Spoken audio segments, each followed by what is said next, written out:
Warahmatullahi wabarakatuh. Waalaikumsalam warahmatullahi wabarakatuh. Baik rekan-rekan semua, senang sekali di sore hari ini saya akan memperkenalkan diri terlebih dahulu. Saya Nada Nasyaya akan memandu acara rekan-rekan semua hari ini. Kalau saya mendapatkan kabar dari panitia bahwa ini pesertanya sudah hampir 200, tapi mungkin memang sambil bertahap akan gabung di sini. Sore hari ini kita akan membahas tentang new normal. New normal ini di tengah pandemi COVID-19 ini akan diterapkan ya, sedang menjadi bahan perbincangan yang cukup ramai di publik saat ini. Ada 4 provinsi dan juga 25 kabupaten kota yang akan menyelenggarakan new normal ini, padahal di tengah kasus COVID-19 ini di Indonesia yang masih terus bertambah. New normal ini kalau menurut pemerintah yaitu bisa menyelamatkan perekonomian di Indonesia yang akan menjadi alasan yang paling utama.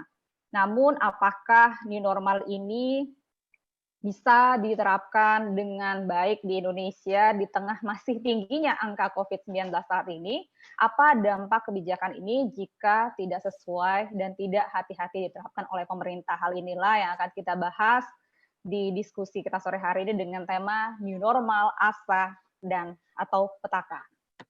Nah, mungkin rekan-rekan semua juga sudah melihat siapa saja yang akan menjadi narasumber sore hari ini, akan kami sapa satu-satu ya. Ada Mas Hari Fajri, SIPMA, yang merupakan dari Badan Koordinasi Penanaman Modal Republik Indonesia. Apa kabar, Mas Hari? Boleh di ini nggak? Halo, salam kenal semua. Halo, sehat Mas? Alhamdulillah. Alhamdulillah. Dan sore hari ini kita berbincang-bincang juga, selain dengan Mas Hari, ada juga dari Dr. Risma Adlia, Mas merupakan dosen dari ilmu kesehatan. Mbak Risma. Halo Mbak.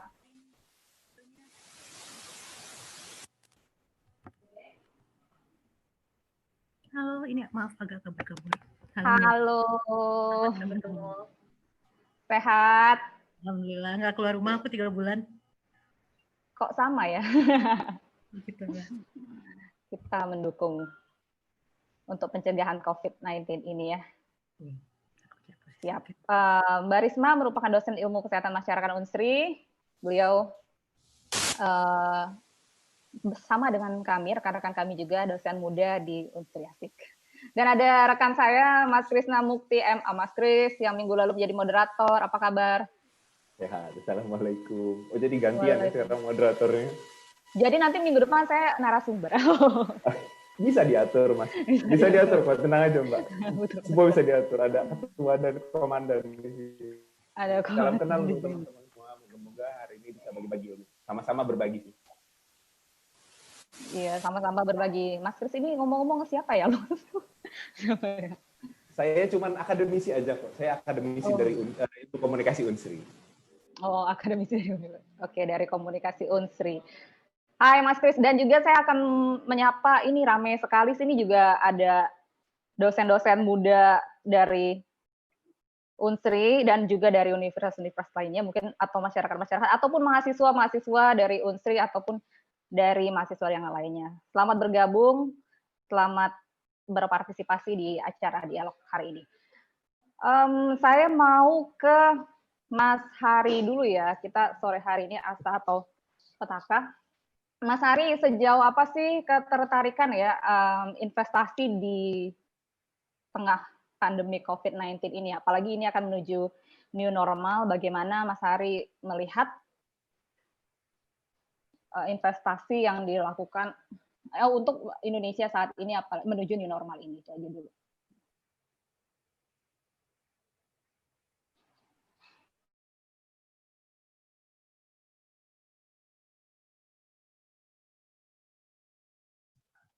Oke. Udah bisa. Selamat sore semuanya. Assalamualaikum warahmatullahi wabarakatuh. Ini kebetulan saya dapat infonya ini tadi ada saya diminta untuk menyampaikan materi, tapi kayaknya ini jadi tanggung jawab mastiin aja, biasanya nggak salah. Kalau apa juga sih kalau tanya jawab. Gimana?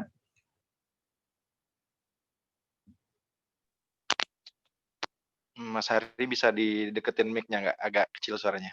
Oh iya. Oke. Nah, Jadi modelnya tanya jawab aja ya.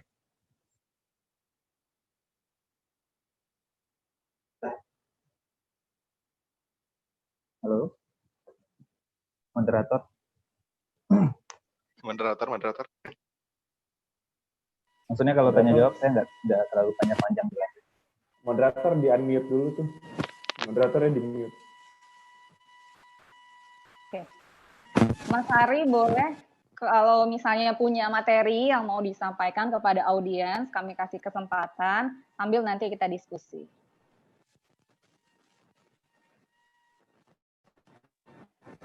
Oke. Baik. Ya, jadi sebelum saya menyampaikan gagasan atau poin-poin utama terkait dengan tema kita kali ini, saya rasa penting juga untuk bagi saya melakukan sedikit disclaimer terlebih dahulu bahwasanya ya saya memang bekerja saat ini di Badan Koordinasi Penanaman Modal sebagai analis, tapi yang menjadi gagasan saya pada hari ini merupakan gagasan murni pendapat saya pribadi, itu juga berkaitan dengan instansi saya. Oke. Nah, menarik kita membicarakan terkait dengan wacana pemberlakuan new normal. Jadi ya seperti yang kita ketahui, saat ini pemerintah tengah berencana, ya masih berencana untuk menerapkan new normal. Sebelum kita diskusi lebih lanjut, menurut saya penting juga bagi kita untuk satu framework terlebih dahulu tentang apa itu new normal. Jadi kalau menurut saya new normal itu bukanlah kembali ke awal seolah-olah pandemi ini tidak pernah terjadi, tapi adalah suatu kondisi di mana kita mencoba untuk beradaptasi dengan situasi seperti saat sekarang ini. Jadi bukan kembali ke seolah-olah tidak ada pandemi, itu yang perlu kita pahami bersama. Jadi tujuan dari new normal ini adalah untuk menyeimbangkan. Ya, tujuan utamanya adalah untuk menyeimbangkan antara kesehatan masyarakat dengan ekonomi masyarakat. Nah, berhubung kapasitas saya di sini sebagai salah satu ASN di bidang investasi, saya mungkin akan lebih menaikkan new normal ini dengan ekonomi. Apa sih pentingnya ini bagi ekonomi, walaupun nanti pada akhirnya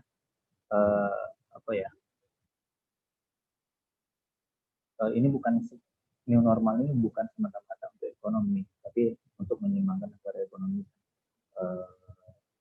kesehatan masyarakat. Oke. Jadi yang pertama, kondisinya pada saat ini di tengah pandemi,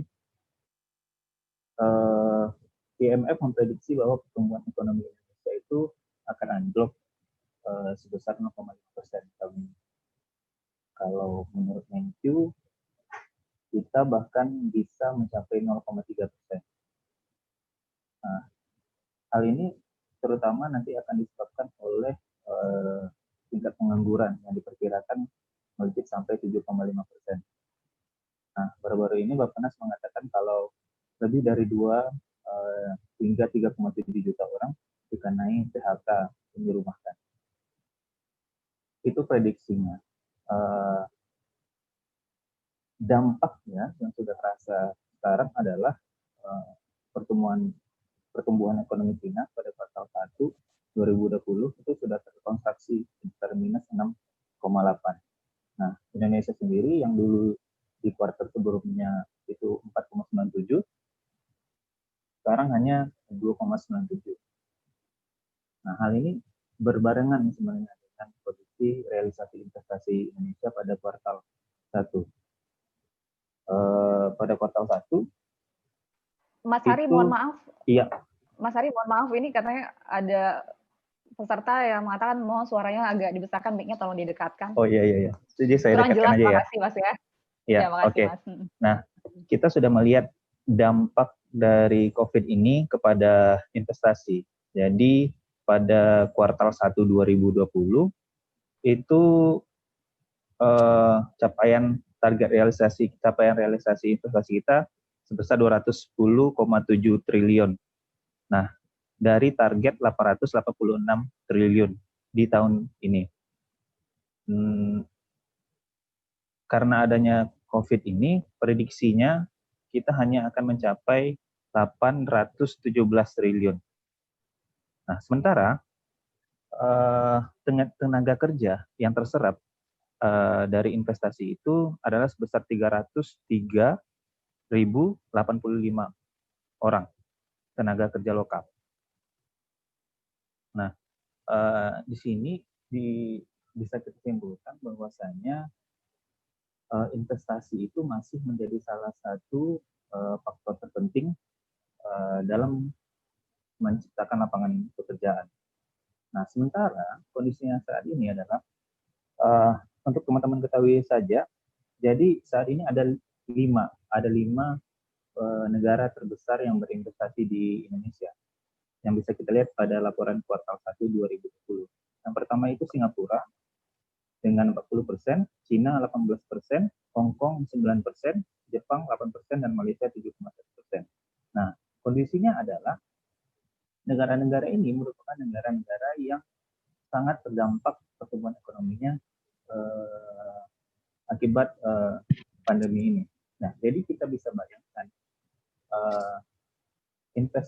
bisa diprediksi bahwa investasi dari negara-negara tersebut akan semakin berkurang, akan melambat.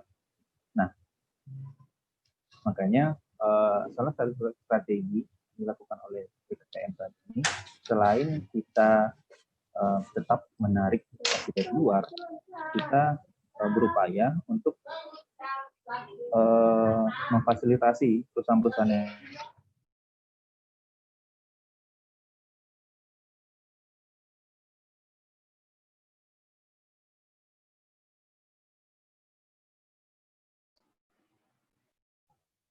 Halo? Suaranya, oh ya ini ada lagi nih Mas, tadi nggak ada. Ya, maaf. Nah, jadi sampai mana? Sampai di mana saya termute tadi ya? Nah, jadi kita BKPM saat ini juga fokus untuk menyelesaikan investasi yang mangkrak atau yang belum jalan. Jadi ada investasi yang sudah ada izinnya, keluar izinnya, tapi belum bisa beroperasi. Nah, itu cukup besar, sampai 708 triliun yang bisa kita eksekusi. Nah, melihat kondisi itu, saya berpendapat bahwa new normal ini menjadi penting karena dengan adanya new normal ini nanti diharapkan aktivitas industri itu bisa kembali bergerak. Ya, aktivitas lain seperti misalnya perdagangan itu akan menggeliat kembali. Nah, otomatis ketika kegiatan ekonomi itu berjalan, itu akan otomatis menarik investasi yang masuk, entah itu dari dalam negeri atau luar negeri, dan itu akan hubungannya akan timbal balik antara investasi dengan pertumbuhan ekonomi kita. Nah, mungkin itu dulu, bisa nanti kita sambil diskusi. Oke, baik. Terima kasih Mas Hari. Mas Hari menjelaskan bahwa dampaknya ya, dampak terhadap investasi, kemudian juga tren investasi negara-negara yang memang melakukan investasi di Indonesia. Dari Mas Hari kita ke Mbak Risma, ke Dr. Risma, boleh memaparkan materinya. Mbak Risma, mungkin masyarakat perlu, apa sih yang memang masyarakat perlu ketahui terkait new normal ini? Karena tema kita adalah new normal, asa atau petaka. Sudah sanggupkah Indonesia untuk new normal saat ini? Oh, itu pertanyaan utamanya ya. Saya sudah sanggup atau belum? Bentar aku cobain dulu ininya. Nah, sebenarnya aku agak deg-degan pada saat oh gini kita nggak bisa screen share kah? Gimana Mas Ferdi? Kalau nggak nanti aku kirim terpisah aja, nggak ada masalah buat screen share-nya. Jadi sebenarnya secara umum kita ngomong tentang apa benda yang namanya new normal ini dulu. Sebenarnya kalau kita lihat dari tren di Google Trend, new normal itu sendiri kan baru ya kata-katanya. Sebenarnya dalam regulasi WHO atau apapun yang disebut itu bukan new normal, jadi semacam relaksasi dari karantina. Jadi semacam apa ya? Semacam mereka punya indikator kapan sih suatu karantina atau lockdown atau kalau kita PSBB ya itu boleh untuk direlaksasi. Jadi WHO itu ngasih 6 indikator kapan relaksasi boleh dilakukan.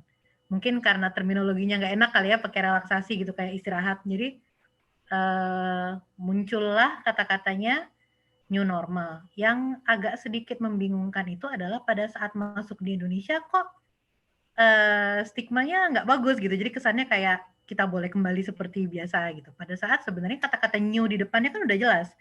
Artinya ada sesuatu yang baru. Jadi sebenarnya definisi dari new normal itu adalah berbagai macam perilaku yang kita ambil waktu zaman kita karantina selama 3 bulan ini untuk kita pakai di kehidupan kita sehari-hari pada saat semuanya sudah mulai dibuka lagi gitu.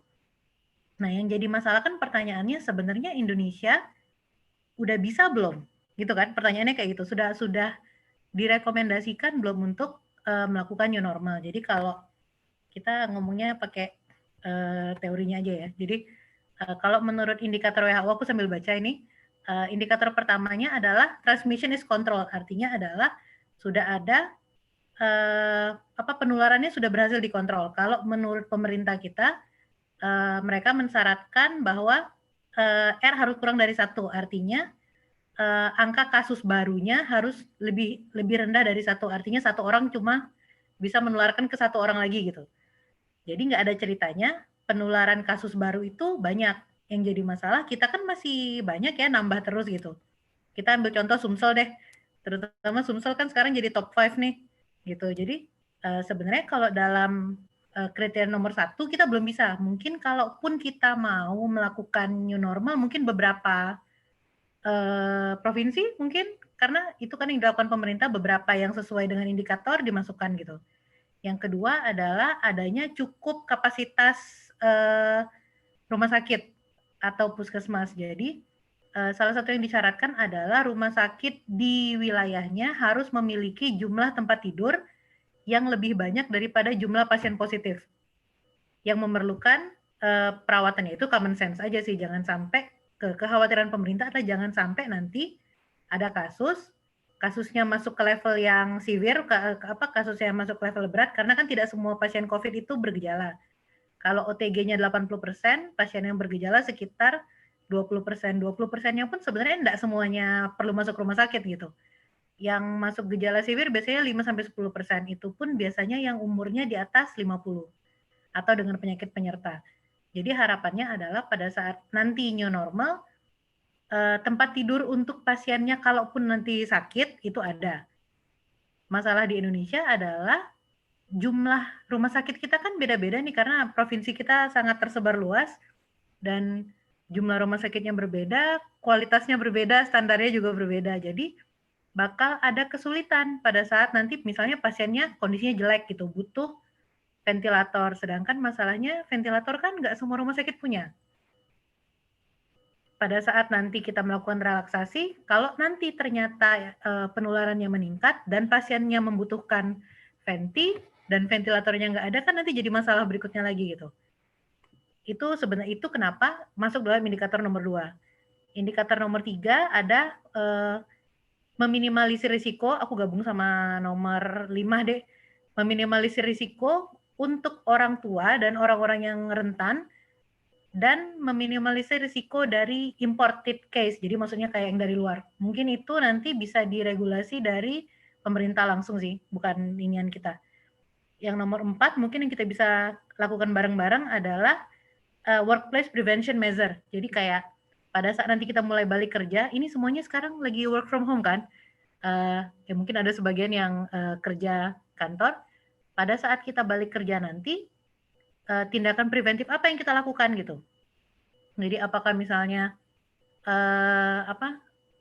di kantornya nanti jadwal OB-nya ditambah gitu, atau misalnya nanti ditambah cairan pembersih yang berbeda, terus nanti mejanya yang dulu kubikelnya rapat-rapat nanti dijarangin itu untuk physical distancing, atau pakai masker wajib atau seperti apa. Jadi itu sudah salah satu yang dimasukin oleh indikator dari WHO. Yang terakhir yang paling penting itu adalah komunitas itu harus mendapatkan tempat. Jadi maksudnya adalah partisipasi aktif. Jadi partisipasi aktifnya adalah dengan mereka patuh dengan regulasi yang ada, patuh dengan regulasi pemerintah, dan apabila posisinya terpaksa, pemerintah harus memberikan sanksi.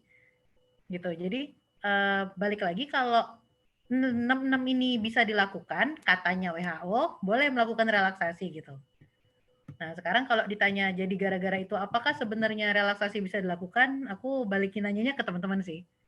Jadi menurut kita semua, apakah menurut indikator WHO kita sudah bisa gitu? Karena aku sebenarnya di PowerPoint itu aku mencontohkan beberapa negara yang sudah melakukan relaksasi. Sebenarnya kita ini kan baru seru mau new normal bulan ini ya. Sebenarnya sebagian negara udah mulai bulan lalu. Tanggal 4 Mei, tanggal 6 Mei, ada yang malah akhir Maret di daerah Eropa gitu. Dan sebenarnya nggak semuanya juga sukses gitu. Kayak Korea kan kemarin mereka sudah buka museum, sudah mulai buka taman bermain segala macam, dan sekarang ditutup lagi. Kenapa? Karena ada penularan. Jadi dalam 2 minggu terakhir ini mereka dapat case baru terbanyak sejauh ini. Jadi mereka mempertimbangkan untuk menutup tempat hiburan lagi. Terus kalau di Jepang per minggu ini mereka sudah mulai buka kantor, terus buka teman hiburan sama tempat kantor, tempat hiburan sama kafe, ya sama kafe juga. Tapi sekolah belum. Tapi masalahnya adalah sebelum mereka melakukan relaksasi, karantinanya ketat gitu. Jadi pada saat relaksasi dilakukan itu kelihatan signifikannya, karena di Jepang sendiri, ini contoh aja, Starbucks-nya benar-benar tutup. Jadi benar-benar yang namanya toko tutup itu benar-benar tutup gitu. Jadi nggak yang namanya tutup tapi buka gitu. Atau misalnya mallnya buka 2 jam ya benar-benar buka 2 jam. Dan pada saat kita berada di dalam itu seluruh tata cara kesehatan yang disyaratkan itu dilakukan gitu. Jadi sebenarnya mungkin kekhawatiran beberapa teman-teman kita mengenai new normal ini, PSBB aja nggak diikutin gitu. Nanti mau new normal seperti apa gitu. Mungkin artinya, karena life must go on ya, tadi kata Mas Hari juga, kita butuh untuk ekonominya jalan lagi.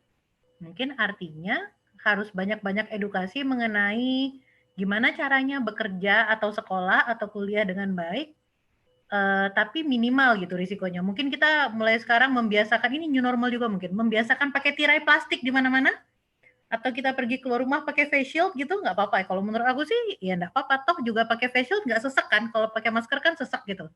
Pakai face shield nggak apa-apa, mungkin nanti kita kerjasama dengan teman-teman dari desain untuk membuat face shield yang estetik, aku nggak tahu lah, itu imajinasi aku aja. Tuh mungkin bisa. Terus nanti mungkin Mas Krista bisa sama teman-teman yang dari komunikasi, cari ide dong nama barunya apa nih selain new normal.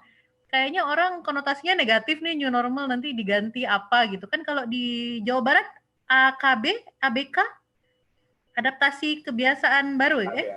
Ada yang AKB, ada yang AKM.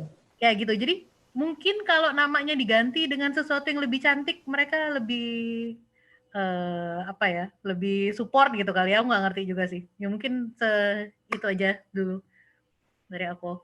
Terima kasih. Oke, baik. Terima kasih. Jadi Mbak Risma juga mengatakan apakah memang new normal sudah bisa diterapkan, itu kita dikembalikan ke ini ya, ke audiens ya. Oh iya, aku nggak berani ngomong soalnya. Dikembalikan ke audiens ya. Siapalah saya. Iya. Kita hanya memberi Oke. data saja. Oke, makasih Mbak Risma. Ini rekan-rekan audiens yang ingin bertanya boleh via chat, bisa langsung ya, bisa di chat, nanti akan dibacakan oleh moderator, atau nanti juga moderator akan menunjuk beberapa untuk bertanya secara langsung di diskusi kita kali ini. Udah bisa mulai untuk bertanya via chat terlebih dahulu ya. Oke, terima kasih Mbak Risma. Kita ke Mas Krisna. Halo Mas Kris. Halo, ini saya jadi ngeri-ngeri sedap ya. Pemateri yang dua ini luar biasa banget. Benar. Yang satu pakar ekonomi gitu kan, saya juga sempat lagi sering baca-baca soal itu karena gimana pun juga pasti ekonomi akan sangat amat terdampak. Terus juga lagi sering baca kesehatan karena lagi punya bayi, apakah saya harus bikin facial untuk bayi saya kalau kami harus terpaksa keluar ke rumah sakit misalnya untuk vaksin, walaupun ya sama lah kayaknya sama Mbak Risma tuh udah 3 bulan lebih kami keluar tuh cuma dalam mobil karena mau naruh laundry atau terpaksa harus beli makanan. Iya, bener-bener 3 bulan ini totally memang di rumah sih, semua dikerjakan di rumah. Oke, saya sih kemarin pertama kali ngobrol di sama teman-teman di grup WhatsApp diminta untuk cerita gimana sudut pandang komunikasinya, mungkin terutama komunikasi politik, karena ada banyak cerita di awal kekacauan dalam tanda kutip ya pemerintah yang menyampaikan informasinya ini kayak tumpang tindih, bahkan sampai sekarang pun sebenarnya pasien COVID-19 pertama yang terkonfirmasi meninggal itu kita nggak pernah tahu apakah memang dia benar-benar karena COVID-19 meninggalnya. Rilis beritanya ditanya sama presiden waktu itu bilang melindungi hak pasien dan segala macam, yes betul, tapi 1-2 hari selang ditanya presiden tiba-tiba ada orang lain yang ngomong yang notabene adalah bawahan dari presidennya bilang bahwa oh namanya ini gitu. Ada yang menyebutkan nama, bahkan ada yang menyebutkan daerah tempat tinggal, bahkan ada yang menyebutkan meninggal di rumah sakit mana, tapi ada juga yang menutupi itu gitu. Banyak media yang akhirnya menilai atau banyak juga pengamat yang akhirnya menilai oh ini satu sudut pandang bahwa melindungi hak pasien, yes betul, wajib banget itu. Saya yakin teman-teman juga menghormati itu, apalagi sekarang ya. Alhamdulillahnya sekarang sudah mulai dihormati. Awal-awal kayaknya COVID-19, begitu pasien kena COVID-19 itu semua orang pada takut, jangan ditemenin dan segala macam. Itu ingat banget, sampai bulan kemarin kalau nggak salah masih kejadiannya kayak gitu. Di bulan ini udah mending nih, akhir-akhir bulan kemarin dan masuk bulan Juni kayaknya bukan lagi suatu ketakutan begitu seseorang kena COVID-19, oh yuk kita bantu sama-sama. Sudah berubah menjadi arahnya ke situ, bersyukur sebetulnya, jauh lebih bersyukur lah. Nah, bagaimana dengan sudut pandang komunikasi? Kemarin sempat ikut dan baca tentang ada webinar juga sebenarnya ngomongin tentang COVID-19. Ini kalau boleh saya mengutip ya, ada tiga hal yang harus disoroti sama pemerintah dalam bagaimana sih pemerintah seharusnya berkomunikasi sama masyarakatnya. Memberitahu tentang kondisi kasus COVID-19-nya seperti apa, supaya pemerintah kembali dipercaya dan segala macam dengan segala kekacauan yang sudah ada gitu. Ini ada dosen aku dari UGM, Mas Dodi, kami manggilnya Coach Wido Ambardi. Yang pertama itu pengelolaan, dia bilang yang harus diperbaiki pemerintah adalah pengelolaan dan penata ulang pusat informasi dan data. Jadi kita sama-sama tahu bahwa sekarang kita itu kayak yang Sumsel mau nyari di Sumsel sekarang udah 900 lebih, lihatnya di Palembang Insta misalnya. Tapi ada juga nih yang akses dari COVID-19 Sumsel. Ada juga yang akses dari COVID-19 pusat dan segala macam. Kenapa nggak satu suara? Itu kan sebenarnya masalah yang terjadi pada saat di awal, karena pemerintah nggak satu suara. Ini kacaunya kemana-mana. Gara-gara pemerintah nggak satu suara, banyak banget orang-orang yang akhirnya, terutama mungkin ada beberapa orang yang nggak terlalu percaya sama pemerintah, oh lihat media sosial aja. Ujung-ujungnya kena hoax. Lihat media, tapi ternyata media ini bukan media mainstream yang dilihat. Kan kacau juga tuh. Mereka menggaungkan berita, mengcopy paste link dari hampir semua tempat media yang non-mainstream, tapi tidak ada yang penting media online dengan embel-embel berita yang tidak terkonfirmasi oleh Dewan Pers, di-share-nya ke grup-grup YouTube, ke grup-grup WhatsApp. Yang sampai sekarang pun kadang-kadang mereka nggak tahu itu hoax atau bukan. Kan parah sebetulnya gitu. Akhirnya itu kejadiannya kenapa? Gara-gara pemerintah sebetulnya dari awal kurang peka terhadap saya ini harus memberikan informasi yang paling lugas ya sama masyarakat. Jadi penata informasi dikumpulin dulu. Siapa nih yang harus nyampaikan? Sekarang akhirnya semua sama gugus COVID-19. Walaupun kadang-kadang PNBP ngomong, kadang-kadang Kementerian Kesehatan ngomong. Ini kemarin pada saat kita mau menerapkan new normal, tiba-tiba ada beberapa kementerian, kayak Kementerian BUMN, kementerian mana yang ngeluarin peraturan menteri, supaya, kita mau new normal, ini yang harus dilakukan, itu yang tidak boleh dilakukan, dan segala macam. Kenapa nggak satu suara dulu? Maksudnya, maksud ini pendapat pribadi ya. Tapi saya setuju bahwa yang dikatakan Mas Dodi, yang pertama kali harus dilakukan adalah pengelolaan datanya. Tunjuk satu pusat informasi yang memang segala sesuatu informasi nanti datangnya dari situ dulu. Salah satu yang saya dapat juga tentang ini waktu kebetulan saya dari Lampung ya, karena tinggal di Palembang. Di Lampung itu ada beberapa teman yang awalnya itu mereka pada komplain karena ini kepala dinas kesehatannya rese nih. Kalau kita ngomong yang tentang COVID-19 bukan dia yang ngomong, kita nanti sama dia ditegur dan segala macam. Orang-orang kesehatannya, dinkesnya dan segala macam. Tapi ternyata itu salah satu yang baik untuk dilakukan. Sampai sekarang hoax di Bandar Lampung dan hoax tentang COVID-19 di Bandar Lampung yang keluarnya dari Kementerian Kesehatan itu sangat amat minim. Jadi saya rasa kalau ini nanti diterapkan ke pemerintah pusat, bahwa ada satu pintu informasi saja yang akhirnya dipercaya sama masyarakat, itu akan jadi lebih baik ketimbang kayak sekarang semua orang nyarinya suka-suka orang. Ada yang nyarinya di website pusat, ada yang bahkan nyari di media sosial gitu. Yang penting, ini media sosial nih, ini orang saya percaya, tapi kan belum tentu apa yang dia share benar. Makanya kadang-kadang kita kalau ngomongin hoax ya check and recheck itu sangat amat penting lah. Yang kedua, data yang disediakan itu harus diklasifikasikan, terutama yang paling penting untuk publik, dan bagaimana informasi itu nantinya ke depannya bisa digunakan sama publik itu untuk bertahan dalam arti kata begini, bertahan supaya gimana ya, kadang-kadang kan kayak kemarin pernah ada di daerah sini di Jakarta terutama misalnya daerah sini ini sarangnya COVID-19 jangan ke sana lagi, begitu ada orang Anda dari mana, dari sini, langsung dikucilkan. Sebenarnya kan bukan itu arahnya.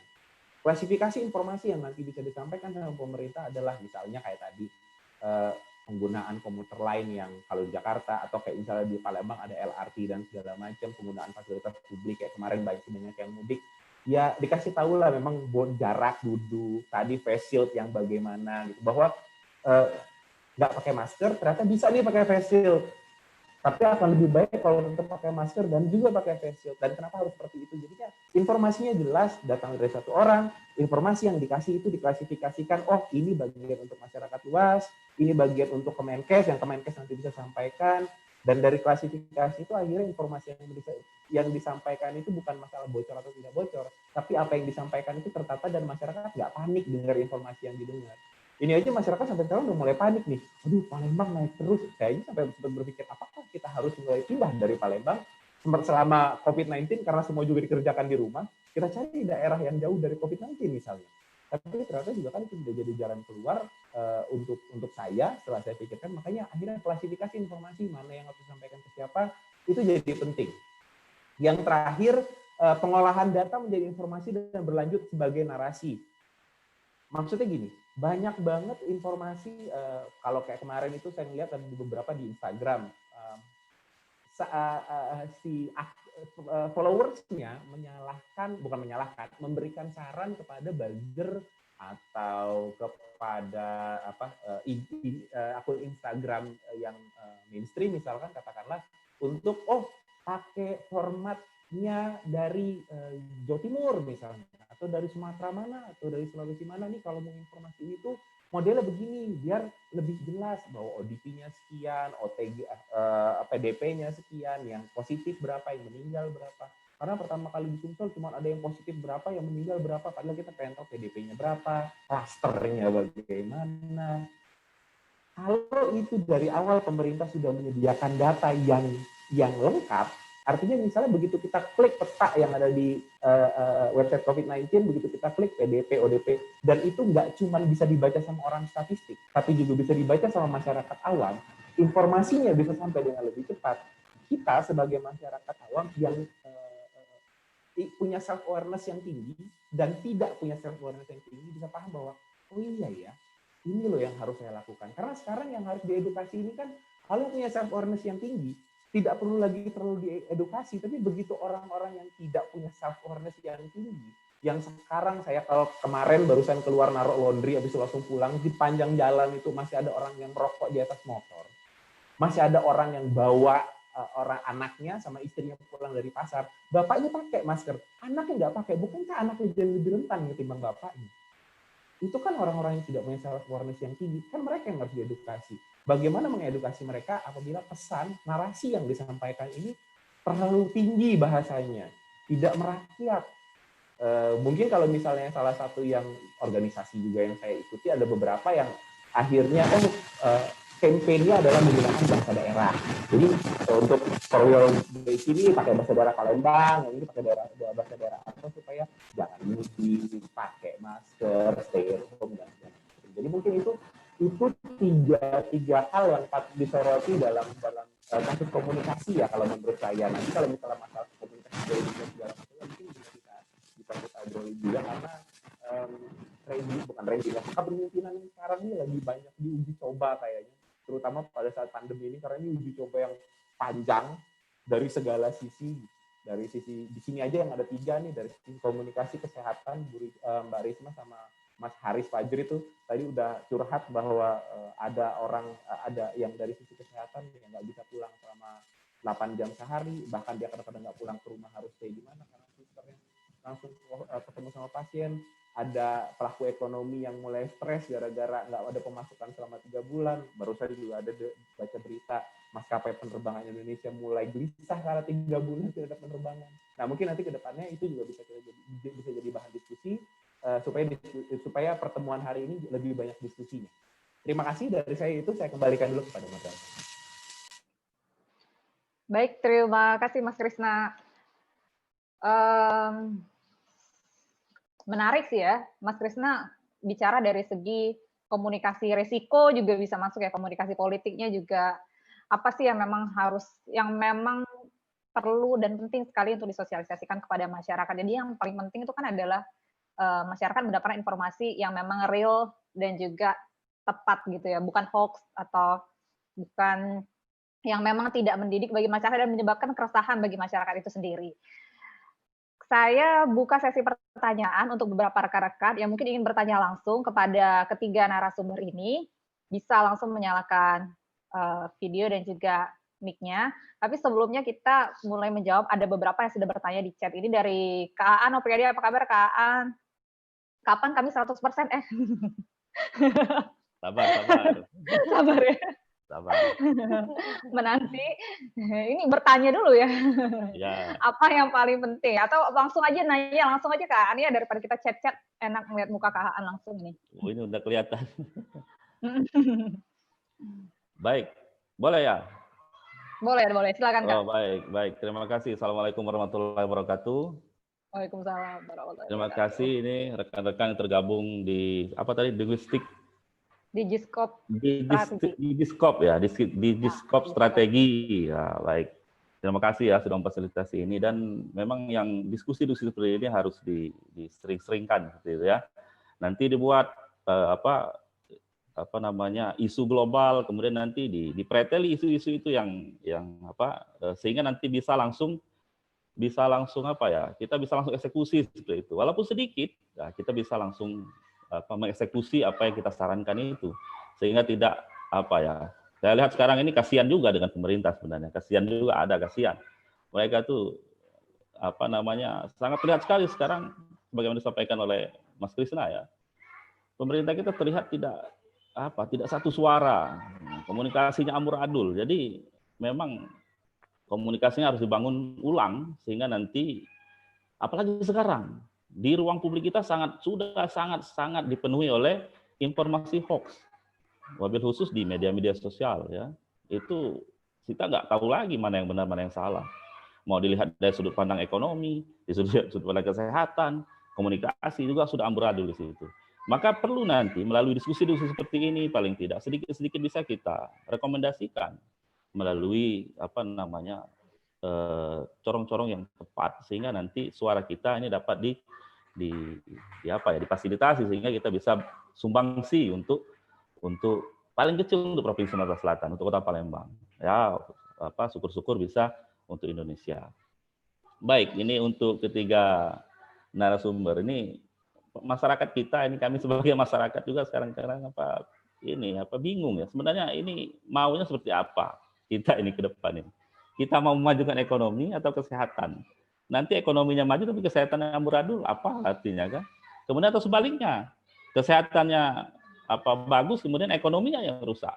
Nah, mungkin nanti ketiga narasumber bisa menjelaskan sebenarnya apa yang paling penting sekarang posisi kita, sehingga nanti bisa di akhirnya itu semuanya berjalan dengan beriringan. Ya, itu mungkin yang menjadi pertanyaan dan masukan juga untuk kawan-kawan di organisasi ini untuk terus ya mingguan, bulanan ini ada diskusi-diskusi ini yang nanti bisa kita suarakan keluar sehingga nanti rekan-rekan dosen-dosen muda ini ya mendapat tempat khusus lah bagi pemerintah daerah, pemerintah provinsi, masuk nasional sehingga nanti ada sumbang saran kita yang dipakai untuk memajukan tentunya masyarakat di provinsi atau di Indonesia. Terima kasih. Assalamualaikum warahmatullahi wabarakatuh. Waalaikumsalam warahmatullahi wabarakatuh. Terima kasih Kak Aan. Ini langsung saja mungkin ke narasumber, ke Mas Hari dulu, boleh ya?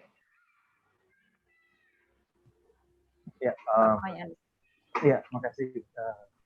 Kalau saya berpendapat seperti ini. Jadi sebenarnya itu kalau menurut saya ya, itu bukan suatu pilihan. Tugas negara itu adalah menjamin kesehatan masyarakatnya, untuk menjamin ekonomi masyarakatnya, dan untuk menjamin pendidikan masyarakatnya. Jadi dan new normal ini bukan, kalau menurut saya ini bukan pilihan untuk lebih mengedepankan ekonomi, bukan, tapi adalah suatu upaya kita untuk menyeimbangkan itu. Jadi begini, jadi kita sudah tahu bahwa pandemi ini belum ada vaksinnya. Dan rasanya tidak mungkin kita sambil menunggu vaksin itu ada, kita tidak berbuat apa-apa. Nah, wacana new normal ini dilakukan untuk menyesuaikan diri terhadap pandemi ini. Nah, jadi bukan memilih salah satu, tapi bagaimana caranya kita kesehatan tetap dijaga, cuma ekonomi kita tetap berjalan.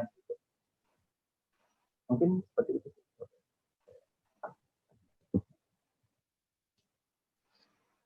Oke, baik. Mas Hari, terima kasih bahwa ini bukan sebuah pilihan ya. Mbak Risma, boleh dari kacamata kesehatan masyarakat, Mbak Risma?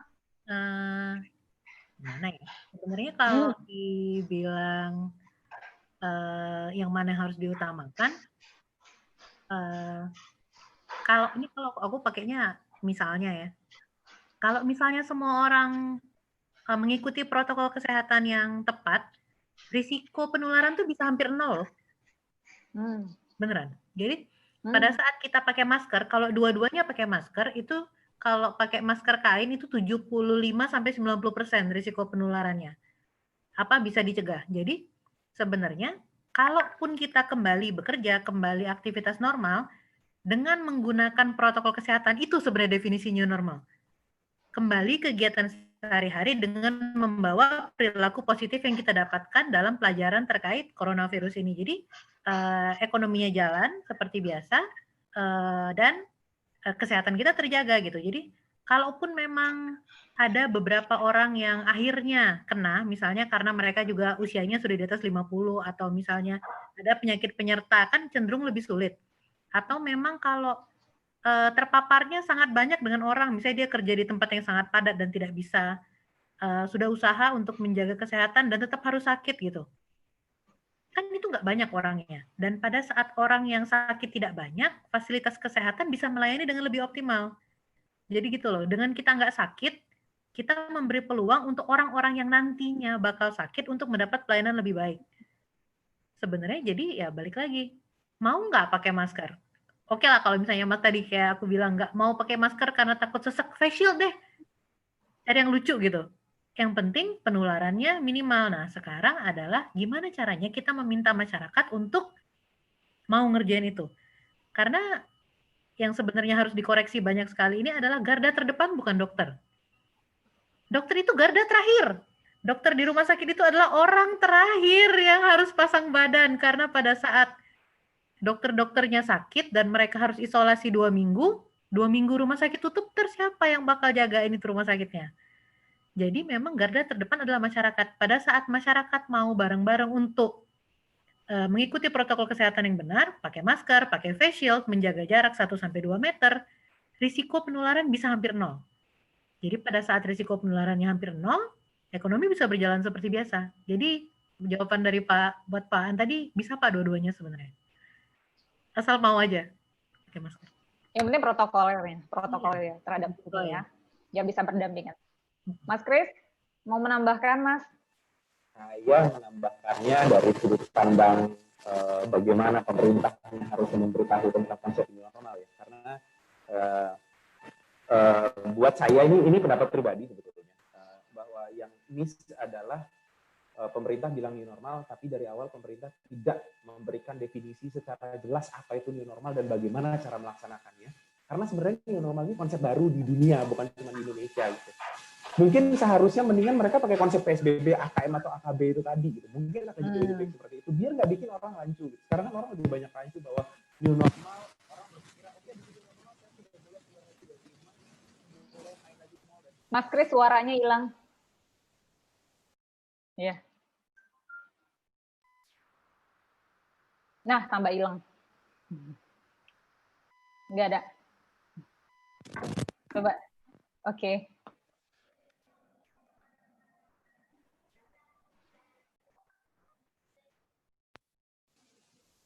Cek. Sip, udah. Oke, sorry. Headphone error. Jadi new normal itu sebenarnya bukan kita balik lagi ke kehidupan kita yang biasa, tapi lebih kepada menerapkan sesuatu yang baru untuk kehidupan kita sampai vaksin ditemukan gitu loh. Itu yang harusnya digaungkan sama pemerintah. Jadi bukan itu diomongin setelah ada diskusi di Kompas TV, ada diskusi di TV One, ada diskusi di Metro TV, di TV A, B, C dan seterusnya gitu. Harusnya itu dulu yang digaungkan. Jangan, kalau menurut saya ya, jangan sampai nunggu dulu ekonominya dan kesehatannya runtuh dulu. Udah keburu sampai Amerika yang kayak ratusan ribu dan jutaan orang yang meninggal dulu terus baru diterapkan. Penerapan new normal ini harusnya lebih dikomunikasikan kepada masyarakat, diberitahu oleh orang yang tadi ya, makanya diklasifikasikan informasinya, dikasih tahu bahwa ini new normal, konsepnya adalah tatanan hidup baru, di mana kita bukan balik ke cara hidup kita yang biasa, tapi menyesuaikan, bukan berdamai. Tadi kalau nggak salah saya ada baca salah satu artikel, kalau berdamai itu salah, justru hidupnya berdampingan dan menyesuaikan diri sama apa yang sudah ada. Jadi harusnya pemerintah, ya balik lagi ya, karena tadi yang dikatakan Mas Hari, bahwa pemerintah yang menjamin itu semua gitu untuk masalah ekonomi dan kesehatan. Kalau menurut pandangan saya sih itu mendingan pemerintah edukasi dulu yang jelas new normal ini apa. Jangan sampai orang berpikir bahwa new normal tanggal sekian diterapkan, saya boleh keluar rumah dengan lebih santai. Bukan, tapi saya boleh keluar rumah jika harus keluar rumah dan menerapkan protokol kesehatan yang tadi dibilang sama Mbak Risma misalnya. Kalau dari saya sih begitu. Mbak Risma, benar-benar sepakat. Ini juga ada beberapa pertanyaan. Saya mau nyapa dulu nih, ada yang note saya, ada peserta kita dari Sulawesi Utara, dari Kabupaten Bau-Bau, halo dari Indonesia Timur, juga ada dari Makassar. Boleh Bapak, Ibu, Mbak, atau Mas yang mau bertanya, yang dari Timur atau yang lainnya bisa menyalakan mikrofonnya, bisa berdialog langsung. Ada yang mau bertanya sembari ini? Atau mungkin gini Mbak Moderator, ini kan judulnya diskusi, jadi kalau ada teman-teman yang juga ingin memberikan pendapatnya tentang pertanyaan dari teman-teman juga mungkin memberikan ya. Betul, sepakat. Bisa buka chat juga, bisa ngobrol-ngobrol, atau misalnya ada yang ingin ini. Boleh dari Makassar atau dari Bau-Bau juga, rekan-rekan kita dari Indonesia Timur. Halo. Halo Mas. Ya, halo. Oh, oke. Mas Solik. Ya, izin Monggo. bertanya moderator. Kedengaran nggak? Oh, boleh. Kedengaran? Kedengeran. Mukanya mana muka? Oh, harus tampil ya? Untuk Boleh dong. ya. Oke. Ya. Assalamualaikum. Menanggapi lah Mas Solik ini. Waalaikumsalam. Saya tidak menanggapi. Saya ingin bertanya ke bertiga ya narasumber kita. Kalau menurut saya dari apa yang disampaikan tadi, ya ketiga narasumber kan memiliki perspektif yang berbeda dari kesehatan, kemudian komunikasi dan juga Hari dari sebagai ASN di kementerian atau di mana Mas? Dari kementerian ya. Kalau saya lihat new normal ini kalau dikatakan sebagai sebagai sesuatu yang tidak boleh dikatakan kita berdamai dengan COVID. Kalau saya melihat new normal ini diterapkan oleh negara dalam hal ini oleh pemerintah dalam rangka untuk saya sepakat tadi dengan Mas Hari bahwa secara ekonomi ya finansial kita butuh juga untuk diperkuat gitu kan. Walaupun di sisi lain negara juga punya kementerian kesehatan, kementerian yang lain yang pastinya memiliki support yang juga cukup kuat untuk memberikan kontribusi terhadap penyelesaian masalah COVID ini. Tadi kalau misalkan Mas Krisna mengatakan bahwa seakan-akan negara ini gagal dalam pengelolaan informasi publik mengenai COVID. Kalau saya agak kurang sepakat seperti itu. Apakah kira-kira strategi negara untuk menyampaikan informasi yang baik itu seperti apa dan pilar-pilar negara yang bisa untuk menyampaikan gagasan ataupun ide sosialisasi yang baik itu seperti apa? Karena kalau kita melihat dari Kemendagri, mereka kan punya struktur bahkan sampai ke RT RW. Saya pikir di grup-grup RT RW mereka sudah menyampaikan itu informasi mengenai new normal, PSBB, dan saya pikir itu juga efektif. Walaupun memang ada beberapa berita-berita yang hoax, saya pikir di era digitalisasi ini saya pikir hoax itu merupakan suatu realitas juga yang harus kita lihat sebagai realitas juga, dan memang tidak semua masyarakat punya pengetahuan ataupun pengalaman yang sama bagaimana mereka menganalisis tentang hoax itu. Dan new normal saya sepakat sebenarnya dengan pemerintah bahwa new normal ya harus diterapkan, karena saya sudah 8 kali nggak sholat Jumat. Jadi saya sedih juga, kemarin saya dapat Astagfirullah, padahal 3 kali katanya udah tidak muslim lagi, saya jadi khawatir gini kan. Jadi kemarin dapat informasi katanya Jumat Ferdi. Iya, Jumat ini boleh sholat, ya saya sangat sujud syukur malahan. Semoga ini adalah tanda-tanda baik untuk new normal itu. Mungkin itu saya tidak bertanya, tetapi saya ingin Om Krisna yang selalu menyalahkan negara. Apalagi Mas Ferdi juga menyalahkan negara gitu. Waduh. Oke, Assalamualaikum warahmatullahi wabarakatuh. Mas Kris. Waalaikumsalam warahmatullahi wabarakatuh. Mas Kris, monggo Mas Kris. Iya, sebenarnya saya nggak nyalahin negara ya. Saya juga nggak Speakernya benerin. bahwa Speakernya Mas Kris. komunikasinya gagal total, tidak. Tapi apa yang dilakukan pemerintah? Halo? Cek. Oke. Udah balik ya? Ada. Ya, sorry. Udah balik. Ada posisinya salah. Jadi saya bukannya menyalahkan pemerintah terus-terusan, enggak. Saya bukan anti pemerintah juga enggak sebetulnya ya. Tapi saya lebih kepada bilang yang pemerintah lakukan di awal itu ada yang miss. Kenapa bisa sampai ada satu pimpinan negara dan 2 bawahannya yang notabene itu tinggi posisinya, bisa sampai memberikan informasi yang berbeda dari pimpinan negaranya. Itu yang saya kritisi sebetulnya. Bahwa dari awal seharusnya apa yang dilakukan Gus COVID-19 itu sudah dilakukan dari awal pandemi itu ada. Gitu. Konferensi pers itu semuanya dari gugus COVID-19 yang terdepan yang memang dia ngumpulin informasinya. Harusnya itu dari awal supaya hoax-nya tidak terjadi. Yes, hoax itu udah kayak jadi bagian hidup kita gitu. Yang harusnya diedukasi adalah masyarakatnya. Makanya tadi saya bilang bahwa kita tidak perlu terlalu repot memikirkan untuk mengedukasi orang-orang dengan tingkat kesadaran yang tinggi. Yang repot nih masyarakat dengan tingkat kesadaran yang rendah untuk diedukasi. Jadi bukan menyalahkan pemerintah, tapi justru apa sih yang harus dilakukan atau apa sih yang salah. Karena kan memang mengkritisi jadi lebih mudah ketimbang memperbaiki ya, tapi paling tidak ada 3 hal tadi yang bisa dilakukan. Atau kalau misalnya boleh lagi mengutip dari orang lain, karena takutnya ntar kalau saya berteori belum pas ya, tapi ada beberapa yang kemarin ya, kalau misalnya ngelihat dari strategi komunikasi, dari konsep strategi komunikasi yang bisa dilakukan itu adalah ya yang pertama yang sudah dilakukan adalah semua informasi disampaikan di satu tempat. Gugus tugas komunikasi mitigasi COVID-19 sudah ada. Itu sudah pas untuk dilakukan. Nah, terus bagaimana ini mengintegrasikannya? Mengintegrasikan dalam arti kata gini, Kemenkes tidak ngomong sendiri, BNPB tidak ngomong sendiri, kementerian yang lain, BUMN, ASN pada saat nanti mau penerapan new normal tidak bergerak sendiri dan tidak ngomong sendiri. Ini kan sudah mulai dilaksanakan nih, karena memang pemerintah sadar bahwa di awal ada yang miss. Dan ini sudah dilakukan sama pemerintah, dan bagus yang dilakukan. Nah, bahasa yang selanjutnya ini mulai bahasa sederhana. Kalau download punya Bu Risma tuh, punya Mbak Risma tuh new normal PPTX-nya itu, di bagian terakhir itu sebenarnya udah rame banget dijaga dunia maya, itu bahasa yang paling gampang.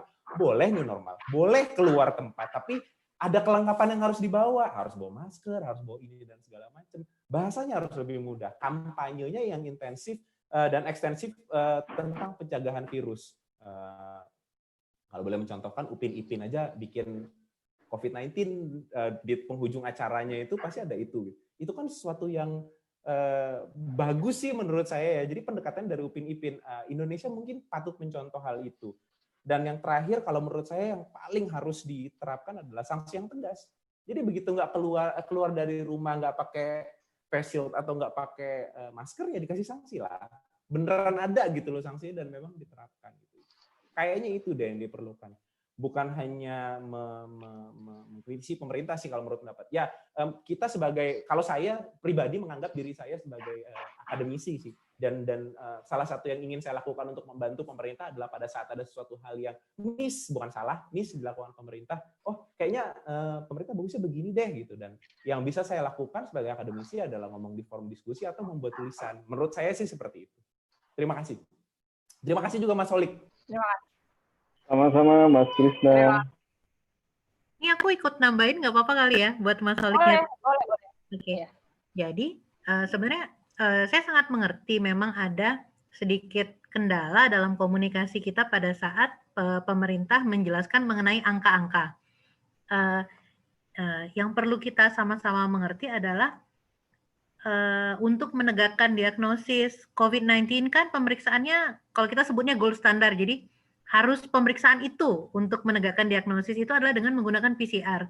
Dan PCR itu sendiri agak lama hasilnya keluar gitu. Jadi memang kadang-kadang diperiksa hari ini 2-10 hari baru keluar. Jadi itu yang kadang-kadang menyebabkan datanya kesannya simpang siur gitu. Jadi bisa jadi sudah di-swab tapi belum selesai, atau pada saat dia sudah selesai, ini misalnya kita pakai contoh di Sumsel deh, datanya kan BBLK sini nih, datanya sudah diupdate di website Sumsel, tapi masuk di website gugus tugasnya kan menyusul gitu. Jadi kadang-kadang yang lokal udah naik, udah nambah 1 duluan, yang di sana baru nyusul gitu. Jadi dan kadang-kadang ada kesulitan, dan kadang-kadang kita juga gimana ya, kalau masalah angka kan kita kadang-kadang suka buru-buru senang atau buru-buru sedih ngelihat angka yang naik turun gitu.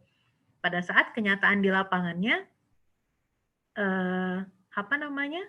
alat cairan kimianya habis. Itu kejadian loh. Jadi beberapa kali itu kejadiannya adalah cairan untuk periksa itu, regen PCR-nya habis. Alat juga bisa rusak. Jadi pada saat angka turun itu nggak mesti artinya hari itu penularannya rendah gitu. Karena salah satu kendala kita di Indonesia adalah testing rendah. Testing 10.000 itu aja, target 10.000 per hari itu baru berhasil dilakukan sekitar minggu ini. Jadi sampai sebelum Lebaran kemarin tuh belum pernah mencapai 10.000 per hari. Jadi memang Gini Mbak Risma, ya hadir. angka hari ini bukan berarti itu angka hasil tes hari ini, bukan berarti itu keadaan Indonesia saat ini, begitu kan ya? Tentu saja. Itu sebenarnya kenyataan yang agak susah buat kita sebut gitu ya. Itu bisa 10 hari yang lalu gitu kan? Jadi bisa jadi kan kayak kemarin sempat 100 berapa gitu Palembang ya, Sumsel ya. Kan kaget tuh kita kan mendadak, wah kita jadi top 2. Masalahnya adalah kemarin itu sempat ada penumpukan karena regennya habis gitu. Oke. Ya kita yang sama-sama orang medis ini biasanya saling cerita gitu, ngapo ini regen habis jadi kita sudah tahu gitu. Cuma itu kan bukan informasi yang kita perlu sampaikan di luar. Malah kalau menurut aku ada sedikit efek kaget yang penting untuk diberikan ke masyarakat gitu, supaya agak sadar dong, ini Sumsel sudah nomor 1 nih se-Sumatera gitu. Karena bukan nggak mungkin pada saat orang-orang tidak mengikuti protokol kesehatan, ke pasar asal-asal aja, nggak pakai masker, nggak pakai apa-apa. Begitu ada yang positif baru panik kan. Kemarin ada 2 pasar yang tutup gara-gara mereka baru tahu bahwa pedagangnya positif. Nah, maksudnya harusnya pada saat PSBB dimulai, kan dikurangi ke pasarnya gitu. Jangan nunggu ada yang positif dulu gitu. Dan aku juga sebenarnya tadi aku ngerti maksudnya Mas Krisna, kita bukan sedang menyalahkan negara, tapi apabila ada hal yang bisa kita perbaiki gitu kan, maksudnya dalam kedepannya gitu. Kalau aku pribadi, karena kan di kedokteran juga ada kuliah komunikasi kesehatan ya. Pada saat kita melakukan komunikasi massa, sangat penting untuk memilih juru bicara yang pas gitu. Dan sangat penting bagi pemerintah, baik pemerintah pusat atau pemerintah daerah, untuk memberikan otoritas pada orang yang ngerti gitu. Akan sangat sulit meminta orang yang bukan bidangnya atau bukan expertnya untuk membuat keputusan kayak gitu. Dan pada saat mereka sudah mengajak audiensi dari pihak medis atau pihak kesehatan masyarakat, ya diambil sarannya gitu. Jadi jangan pada saat ini nanti kita audiensi sama ID gitu, terus tiba-tiba selesai audiensi balik lagi gitu kan, masalahnya itu menyebabkan frustasi dari pihak akademisi gitu. Ini kita ngomong buat apa gitu jadinya kan? Kita sudah kasih surat, kita sudah bilang segala macam. Soalnya yang benar-benar kerasa itu aku lupa deh angka pastinya. 15% sampai lebih kayaknya. Kalau di Sumsel lebih. 20% lebih dari pasien positif coronavirus itu tenaga kesehatan, terutama dokter. Jadi sangat menyakitkan pada saat angka-angka positif itu kita dapatkan dari rekan-rekan kita sendiri kayak gitu kan. Apalagi sebenarnya kita tahu bagaimana cara mencegahnya dan kita sudah melakukan promosi yang aktif untuk mencegahnya. Akan tetapi orang yang memiliki kemampuan untuk menginfluence melalui regulasi menolak untuk melakukan itu. Jadi ada sedikit rasa frustasi pada saat itu. Jadi karena kita berusaha untuk melakukan apa yang kita bisa dengan apa yang kita punya, ya jadinya ya kayak gitu. Bikin gerakan promosi kesehatan dengan tadi kayak kata Mas Krisna menggunakan bahasa-bahasa yang dekat dengan masyarakat gitu kan. Jadi hashtagnya nggak usah physical distancing, nggak usah social distancing, tapi jaga jarak. Terus di rumah aja, di rumah baik, apalah gitu. Jadi menurut aku memang ya kita kan nggak bisa mengubah orang lain ya. Jadi walaupun ada harapan-harapan itu, tapi ya apa yang kita bisa lakukan untuk membantu gitu ya. Dan nanti mungkin pada saat new normal juga kita harus agak lebih mungkin kerjasama dengan influencer kali ya. Bikin jadi new normal tuh sesuatu yang menarik gitu, yang asik atau gimana lah gitu. Mungkin bikin campaign gitu ya. Ya. Jadi campaignnya itu dibikin jadi kekinian. Tadi kayaknya aku baca ada komentar tentang apa tadi komunikasinya apa? Kearifan lokal. Komunikasi yang lebih efektif. Kamian adalah dalam sosialisasi adalah kunci. Aku setuju. Iya, itu pakar komunikasi itu, Mbak. Oh, baik, halo Mbak. Ibu Bu Sis Rahmasanti, terima kasih loh. Tuh, aku tadi kebaca, oh iya aku setuju langsung mikirnya. Oke, lanjut, silakan. Oke, Mas Arya ada yang mau nambahin nggak sebelum kita ke pertanyaan selanjutnya? Mas Ari? Belum ada kayaknya. Lanjut. Belum ada. Oke, kita lanjut ya. Ini ke yang pertanyaan di chat dulu dari Bu Martina. Bu Dr. Anda Martina MM, new normal seolah-olah sebelumnya abnormal. Apakah kehidupan sosial benar-benar dibatasi? Bagaimana hubungan dengan pengembalian kehidupan sosial ke titik yang wajar? Satu lagi, biar sekalian nanti dijawabnya sama narasumber dari Mbak Colin, izin bertanya, new normal untuk orang dewasa dengan patuh protokol kesehatan, oke, bisa dilakukan. Bagaimana dengan anak-anak jika sekolah akhirnya mulai masuk lagi? Oke, bisa dijawab Mas Ari dulu deh.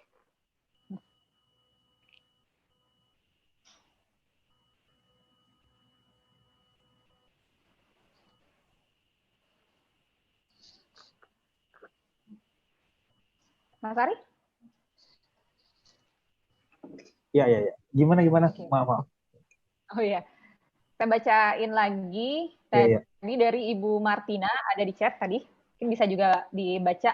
Ya, New normal seolah-olah sebelumnya abnormal. Apakah kehidupan sosial benar-benar dibatasi? Bagaimana hubungan dengan kembalian kehidupan sosial ke titik yang wajar? Satu lagi, ini untuk ketiga narasumber juga, izin bertanya, new normal dari Mbak Colin untuk orang dewasa dengan patuh protokol kesehatan, oke, bisa dilakukan. Bagaimana dengan anak-anak sekolah yang akhirnya mulai masuk lagi? Mungkin Mas Ari nambahin dari sisi yang lainnya, betul. boleh lah. Ya dari mungkin yang pertanyaan kedua itu lebih cocok dijawab oleh Mbak Risma dan Bu Dokter. Nah, saya mungkin ini dari pertanyaan pertama itu terkait dengan apakah sebelumnya itu abnormal gitu. Saya sebenarnya agak setuju juga ketika dikatakan bahwa konsep ini sebenarnya kurang efektif sebenarnya. Pertama ini menggunakan bahasa Inggris ya yang mungkin agak jauh dari kehidupan masyarakat kita yang mayoritas gitu. Jadi sebenarnya memang konsepnya perlu disesuaikan dengan yang lebih dekat gitu. Bagi saya gini, kita kan sudah melewati beberapa fase gitu. Pertama kita ya jujur saja, pertama kita seperti yang kita lihat sejarahnya juga dan tercatat di jejak digital gitu kan. Pertama kita santai gitu kan, cenderung santai, masih banyak yang bercanda saya rasa bukan hanya pemerintah sih, masyarakatnya juga banyak juga yang masih menganggap waktu pertama kali muncul di China itu masih menganggap enteng. Kita udah pernah melewati fase itu, lalu kita akhirnya selangkah lagi setelah itu kita melewati fase kagetnya, kita shock ternyata ini sesuatu yang jadi yang besar gitu, yang mempengaruhi segala sisi kehidupan kita. Lalu kita akhirnya sampai ke fase di mana kita mencoba untuk melawan dengan cara physical distancing kan, dengan cara kita di rumah saja. Nah, ini adalah fase setelahnya adalah fase bagaimana ya lagi-lagi seperti yang saya katakan bahwa saat ini belum ada obatnya, belum ada vaksin yang bisa menghentikan virus ini. Ya mau nggak mau pemerintah atau masyarakat harus mencari solusinya bagaimana perekonomian ini tetap jalan. Itu sih menurut saya. Baik. Sip, Mas Ari, terima kasih. Mbak Risma, boleh 2 pertanyaan tadi? Nah, Dirma. Yang pertama tentang memang sebelumnya abnormal ya. Saya ngerasa saya tinggal 3 bulan di rumah nih abnormal sih. Jadi sebenarnya yang perlu dipertanyakan itu bukan terminologinya gitu. Sama kayak pada saat orang membahas masalah social distancing atau physical distancing. Bukan terminologinya yang bermasalah, mau dilakukan atau enggak. Itu sih, jadi kayak kalau enggak nyaman menggunakan new normal ya pakai singkatannya Mas Ridwan Kamil mungkin nggak apa-apa gitu. Intinya adalah kita sejujurnya, benar-benar sejujurnya adalah kita nggak bisa balik ke kehidupan kita bulan Maret kemarin. Itu kenyataan yang harus diterima bareng-bareng. Jadi akan ada adaptasi yang perlu dilakukan. Apakah adaptasi itu nyaman? Enggak. Tentu saja tidak mudah untuk membiasakan hal baru, walaupun sekecil apapun. Pakai masker tuh nggak sulit loh. Masker kain kan banyak nih sekarang, dan karena WHO juga sudah merekomendasi, maka kami juga meng-ACC untuk memberikan rekomendasi itu. Memakai masker tidak sulit sama sekali, tapi apakah semua masyarakat pakai masker? Kan enggak. Jadi, new normal itu bisa sesimpel yang dulunya kita kalau ke KFC nggak mau cuci tangan karena kita lebih percaya dengan cacing-cacing di perut kita. Sekarang kita ya, kita lebih percaya dengan HCL. Sebenarnya ya aku juga kayak gitu. Kadang-kadang kalau lagi lapar banget, KFC itu udah kayak tabrak aja gitu. Sekarang nggak bisa. Kita harus cuci tangan, pakai sabun, 6 langkah gitu.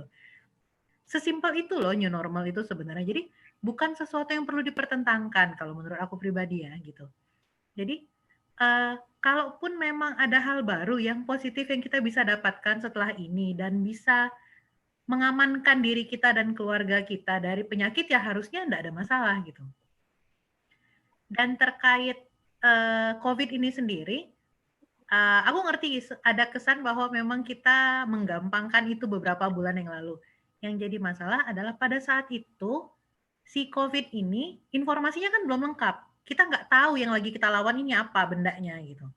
Dan informasi pada saat itu adalah COVID itu adalah flu-like virus. Jadi informasinya seperti itu.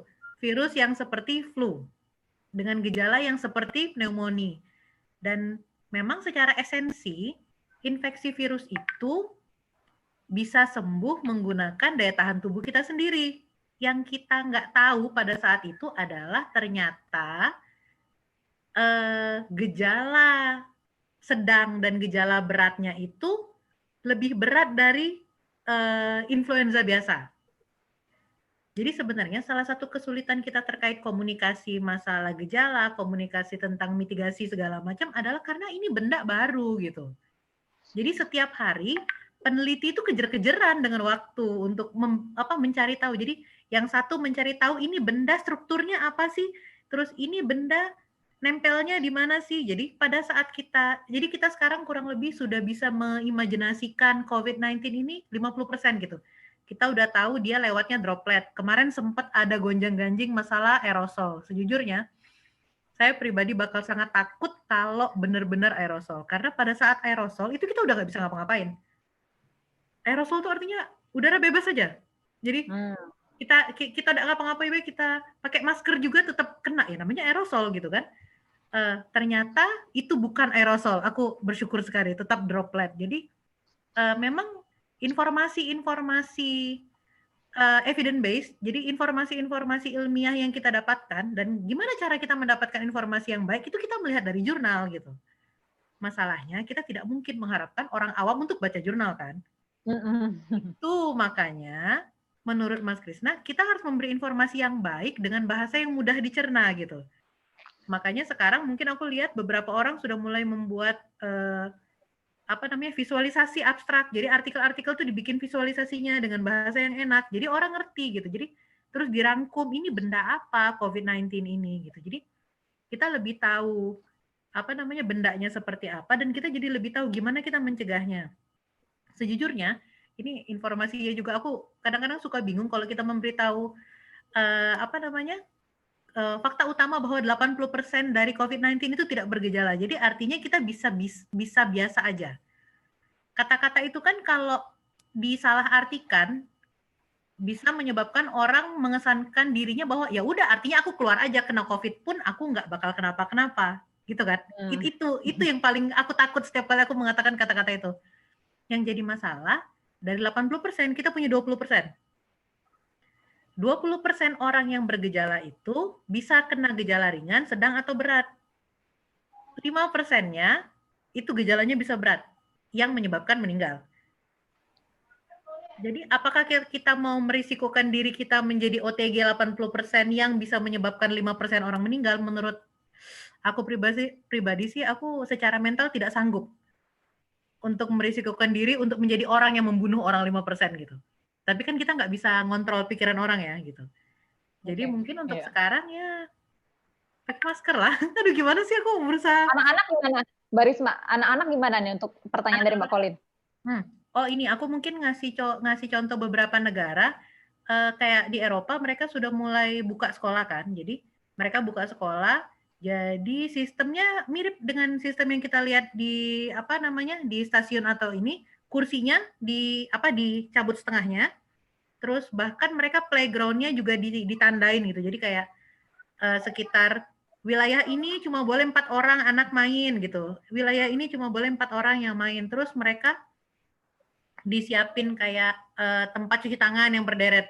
Dan menariknya itu anak-anak nurut.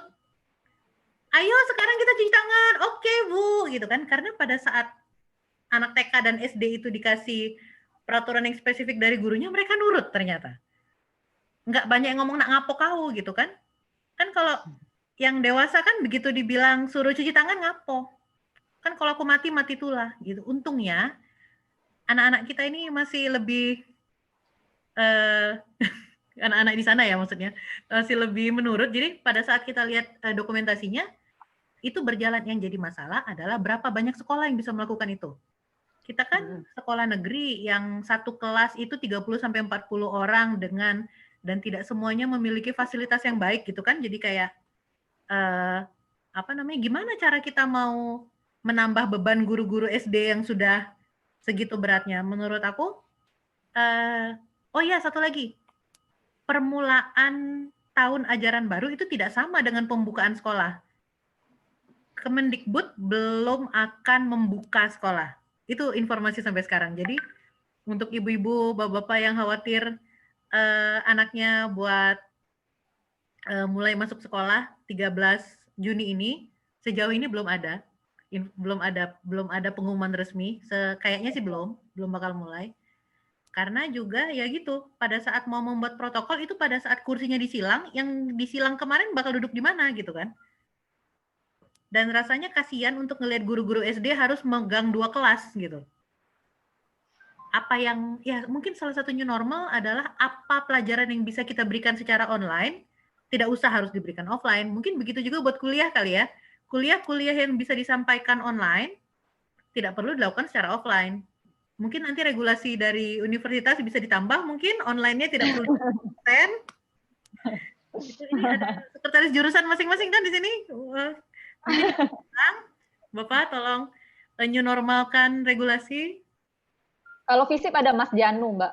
Nah ya, Mas mau bantuan Mas. 50% mungkin online-nya sebagai new normal kita.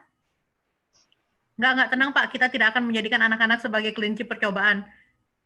Bapak-bapak, kakek-kakek kita juga kita nggak rela. Tenang aja. Nyawa semua itu walaupun cuma 1. Oke. Baik Mbak Risma, makasih. Mas Krisna, saya bacain aja lah Mas Kris ya, keterbatasan waktu.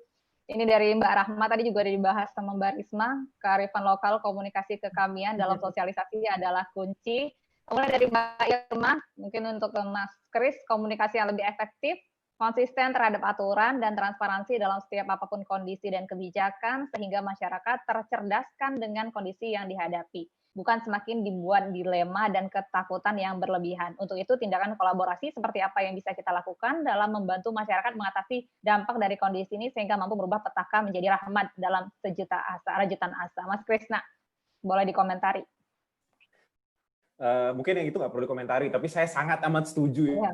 Tadi ada Mas atau Bapak ini Saul Saleki yang dia ada chatnya yang dari tadi juga saya baca. Oh iya, ini juga. Memang Maret April awal semua masih kaget, tindakannya aneh-aneh, pemerintah malah hambur-hambur cairan nggak jelas kemana. Mereka lupa ada banyak mikroorganisme yang bias terdampak dan merusak ekosistem, virusnya sudah bermutasi dan segala macam gitu. Ternyata memang intinya sih yang tadi kalau saya melihatnya yang tadi disampaikan oleh Pak Saul nih, Bapak Saul Saleki ya.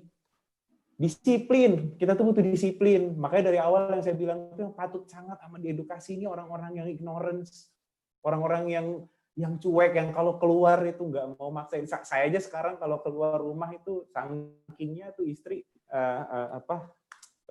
yang double, yang udah kain, yang kain sekarang kan 2 lapis tuh, itu tengahnya sama dia dikasih tisunya bukan yang tisu selembar, tisunya dilipat jadi 4. dimasukin pas ditaruh di tempat yang ada hidungnya gitu, sakingnya nggak susah napas sih sebetulnya. Cuman buat kita yang takut, yang punya anak kecil dan segala macam, saya juga tidak akan pernah rela menjadikan anak saya jadi kelinci percobaan.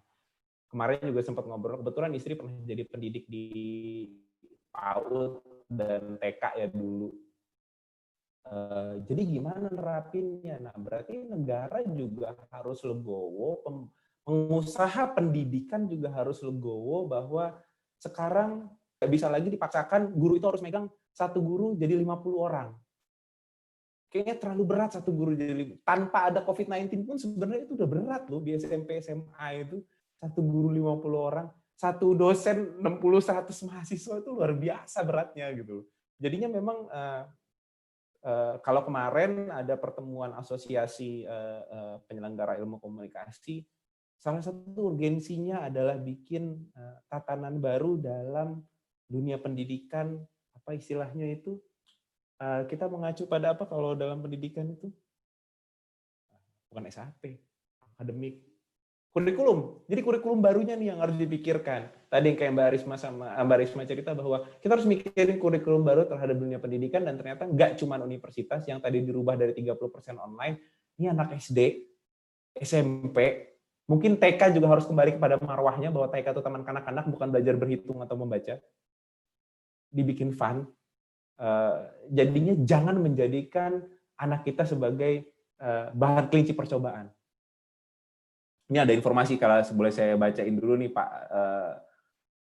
Saul Saleki. Kemarin saya dapat info dari Direktur GTK Kemendikbud, TA baru tidak identik dengan pembuka kembali sekolah. Pembukaan sekolah hanya dimungkinkan untuk daerah yang ada di zona hijau, tapi akan diawali dengan asesmen kesiapan sekolah oleh Dinas Pendidikan. Saat ini Kemendikbud sedang sementara menyusun toolsnya. Jadinya satu lagi mungkin yang bisa kita lakukan sebagai teman, sebagai orang yang lebih tahu mungkin, atau lebih terdidik, atau lebih aware deh, bukan orang terdidik, mungkin lebih sebagai orang yang aware bahwa tularkan awareness itu ke orang sekitar Anda yang terdekat, keluarga, grup WhatsApp keluarga, tetangga kanan kiri, gunakan bahasa yang mereka paling mengerti, informasi apa yang sudah kita gali, yang sudah kita cross check berkali-kali bahwa itu bukan hoax, tularkan kepada mereka bahwa ini loh yang harus kita lakukan. Jangan panik, jangan keenakan juga gara-gara new normal. Kemarin ada satu yang menurut saya agak miris di televisi, saya lupa, di salah satu stasiun televisi swasta, wakil wali kotanya diwawancara bahwa dia bilang, ya kita belum menerapkan new normal, kita walaupun zona hijau, kita masih menerapkan PSBB. Itu di belakangnya, kalau di Palembang kayaknya di KI-nya gitu ya. Jadi ada satu tempat biasa orang jogging, yang sarapan, yang main sepeda, kagak ada yang pakai masker. Kalau menurut saya itu sedih ngelihatnya. Ya cuma yang pakai masker pas diwawancara doang, terus si wakil wali kotanya. Mungkin itu yang kedisiplinan itu yang mungkin harus ditingkatkan gitu. Cuman untuk open discussion ya, ada satu yang sebenarnya saya penasaran banget, mumpung ada Mas Hari di sini ya Mas. Ada beberapa teman-teman saya Mas Hari nih ya, pengusaha kecil nih di Jogja sama di Jakarta dan Jogja sama di Bali. Usahanya kayak sekedar ngasih rental motor dan ya yang kecil-kecil begitulah. Gimana lah cara mereka bertahan ya dengan kondisi ekonomi kayak gini? Apalah yang bisa mereka lakukan gitu? Atau pemerintah akan melakukan apa sebaiknya gitu dari sudut pandang ekonomi untuk industri-industri yang kecil itu? Karena itu masih jadi pertanyaan besar buat saya. Apa yang bisa saya perbuat? Apa yang bisa kita perbuat untuk mereka-mereka itu? Itu mungkin dari saya untuk jawabannya, dan sekalian ada sedikit obrolan dengan Mas Hari ya. Kalau memang nanti waktunya terbatas, mungkin saya bisa ngobrol sama Mas Hari di luar sini. Terima kasih. Mas Ari boleh silakan, tapi ini penting sih bagaimana peran pemerintah ya, khususnya untuk meningkatkan usaha-usaha yang memang saat ini sedang perlu, kalau new normal harusnya bangkit lagi ya usaha-usaha lokal, karena kan memang tujuan utama pemerintah itu menerapkan new normal itu adalah perekonomian, faktor utamanya yang penting. Mas Ari boleh. Ya, jadi sebenarnya itu intinya adalah ketika PSBB itu kan memang di Palembang udah PSBB. Udah PSBB. Udah, ini ya? Nah, udah PSBB tahap 2 ini. Ya, pasti tahu kan kalau ketika PSBB itu yang diatur itu adalah sektornya. Jadi kita kayak semacam kafe itu nggak boleh dibuka gitu kan. Nah, new normal ini kalau menurut saya ngajak kita udah melewati fase itu, sehingga yang diatur itu bukan sektornya lagi, tapi lebih kepada cara kita bertransaksi itu seperti apa, kayak gitu. Walaupun terkait dengan syarat-syaratnya, memang ada syarat-syarat tertentu yang harus diperhatikan sebelum kita menerapkan new normal.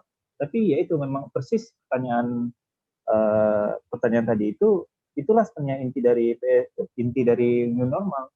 Jadi kita tidak membatasi lagi sektornya, tapi kita membatasi bagaimana sih cara kita bertransaksi, bagaimana sih cara kita bekerja. Jadi semua sektor yang ada itu bisa kembali bangkit. Nah, sekarang kan yang paling terkena dampak itu adalah pedagang. Kan? Di sini di Jakarta misalnya.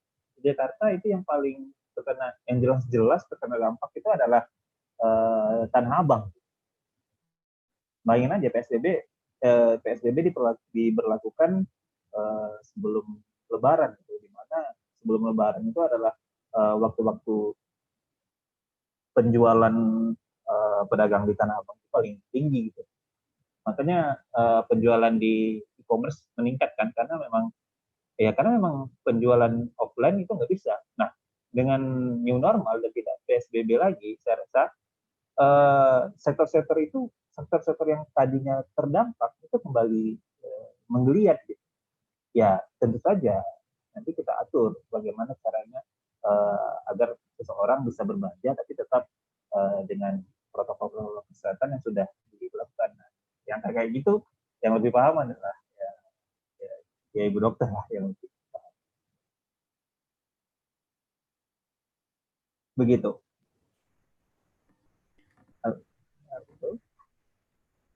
Mungkin aku sedikit nambahin terkait tadi Mbak Irma mungkin ya yang ngomong masalah kolaborasi apa yang dibutuhkan. Jadi karena sekarang memang apa ya namanya ya, salah satu pencegahan utama yang kita bisa lakukan adalah menjaga jarak atau ada apa di rumah aja. Mungkin untuk sekarang kita, terutama ini karena banyak akademisi di sini, bisa banyak memberikan apa namanya edukasi tutorial gitu untuk teman-teman kita di UKM bagaimana caranya membawa jualan mereka ke online gitu, atau untuk bagaimana caranya kita membuat perkuliahan kita lebih efektif di online. Jadi sebenarnya tadi kalaupun kita mau bilang apa efek positif, bukan positif ya, mungkin dampak yang ternyata berguna untuk COVID-19 ini adalah orang-orang dipaksa untuk mau nggak bisa lagi ngomong bahwa nggak bisa lagi kita ngomong bahwa aduh aku nggak suka internet, aku nggak suka komputer gitu, nggak bisa gitu. Ini kita nggak mau main komputer, kita nggak mau pakai online, mau gimana gitu. Jadi dan sebenarnya kalau aku udah lihat kok dari di Tokopedia itu sekarang udah banyak sekali jualan produk-produk terkait apa namanya maskernya lah, face shield-nya lah. Jadi intinya terus vitamin-vitamin untuk memperkuat daya tahan tubuh. Menurut aku itu salah satu usaha yang bisa dilakukan. Jadi kita nggak usah terlalu kayak ngotot pokoknya aku hidup mati aku selama ini jualan ini, aku nggak mau berubah jualan yang lain gitu. Jadi mungkin untuk sebagian orang sulit untuk beradaptasi dengan bisnis yang berbeda. Tapi menurut aku bukan nggak mungkin kayak gitu. Dan untuk dari sisi kedokteran juga, kami mau nggak mau harus menerima telemedicine. Jadi sebenarnya di dunia kedokteran sendiri masih ada pro kontra terkait telemedicine, kayak beberapa platform sekarang ya yang akhirnya sering dipakai gitu. Ya tapi kan posisinya sekarang kepepet nih. Jadi pemerintah juga jadi dipaksa untuk membuat regulasi mengenai telemedicine. Jadi bagaimana caranya pasien bisa berkonsultasi dengan dokter, rekam medisnya terjaga, kualitas diagnosisnya tepat, dan kita sama-sama tidak terkena risiko coronavirus. Jadi menurut aku kolaborasi yang kita bisa lakukan begitu sih. Jadi untuk teman-teman di UKM yang supaya mereka tidak kehilangan mata pencaharian, kita ajarin gitu. Mungkin ada kursus-kursus gratis mengenai bagaimana caranya membuat toko online mungkin. Atau ada kolaborasi dari pihak desain untuk bagaimana, tadi aku berkali-kali mikir gimana ya bikin ide supaya face shield-nya estetik gitu, supaya nanti pada hari di mana aku bisa keluar rumah, aku bisa pakai face shield yang keren dan orang-orang nggak ngerasa aneh ngelihat aku pakai face shield gitu. Tetap cetar gitu ya Bu Dokter. Iya, tetap oke. Jadi, karena ya tadi mungkin kita pakai bahasa marketing ya, kita nggak bisa memaksa orang untuk melakukan sesuatu pada saat mereka tidak merasa nyaman dengan itu. Salah satu hal yang menyebabkan orang nggak mau pakai masker kan karena ada rasa sesak. Jadi terus mereka merasa bahwa ekspresi mereka terhambat dengan memakai masker gitu. Ya udah, kalau mereka merasa sesak dan mereka merasa ekspresi terhambat ya pakai face shield gitu. Tapi jadinya jangan ada alasan lagi. Yang utama adalah memang protokol kesehatan harus diikutin supaya risikonya turun. Aku itu sih intinya. Thank you. Baik, Mbak Risma, terima kasih. Sorry Ibu, Mas Mbak Risma, moderator. mungkin ada yang mau ditambahin? Enggak. Ini Nanya dong. Sebentar Bu Supli, ini kita ini sebenarnya kita live YouTube nih karena tadinya takutnya roomnya nggak cukup. Ini ternyata di YouTube ada yang daftar ya. Takutnya. Cuman ini di YouTube ada yang bertanya nih. Selamat sore Pak dari Muhammad Rivaldi ini. Iya ya, selamat sore Pak. Terima kasih atas kesempatannya. Bagaimana kalau seandainya new normal ini merupakan musibah bagi seluruh aspek, terutama bagi mereka teman-teman medis kita? Sebab seolah-olah saja kita dibiarkan untuk huru-hara dengan sebutan new normal untuk seluruh bidang tanpa memperhitungkan aspek yang mungkin rentan sekali untuk penularannya. Wah, satu energi itu dengan pertanyaan aku tuh. Ya, ini sebenarnya kalau misalnya tadi Muhammad Rivaldi ngikutin dari awal sih sebenarnya ini sudah dibahas ya sama kita bahwa memang new normal ini bukan balik lagi ke kegiatan awal Anda, tapi new normal ini adalah kebiasaan baru supaya kita tetap sehat di masa pandemi COVID-19 ini. Tadi juga Mbak Risma udah banyak cerita lah, pakai face shield dan segala macam juga termasuk di dalamnya, face shield yang lucu atau apapun itu namanya. Tapi artinya kalau huru-hara iya, makanya di awal tadi saya sempat bilang bahwa pemerintah punya tugas berat untuk mengkomunikasikan, menceritakan kepada masyarakat dengan bahasa yang paling sederhana supaya masyarakat paham bahwa karena nggak semua orang baca media mainstream, new normal itu bukan kita balik lagi ke kebiasaan lama, tapi new normal ini kebiasaan baru supaya sementara si pandemi ini masih ada dan belum ada vaksinnya, kita memang dalam tanda kutip hidup berdampingan dengan virus, makanya adalah yang namanya new normal supaya tidak jadi huru-hara, tidak juga jadi kena penyakit dan segala macam. Nanti kalau boleh izin tuh punya Bu Risma, saya share ke cloud dan segala macam deh. Itu yang paling terakhir slide-nya itu saya sering banget lihat di media sosial dan itu harus banget harus banget kita share. Dan kalau nggak salah Mbak Risma itu udah nge-share itu dari beberapa minggu yang lalu di IG-nya. IG story kalau nggak salah, saya pernah lihat. Karena memang itu lagi rame, pertamanya keluarnya pakai bahasa Inggris. Nah sekarang udah di Indonesiakan sama banyak orang-orang yang suka bikin komik. Mungkin dari saya itu ya untuk yang teman-teman yang ada di YouTube. Walaupun watchingnya nggak banyak, tapi ternyata ada yang nanya, luar biasa. Alhamdulillah ya.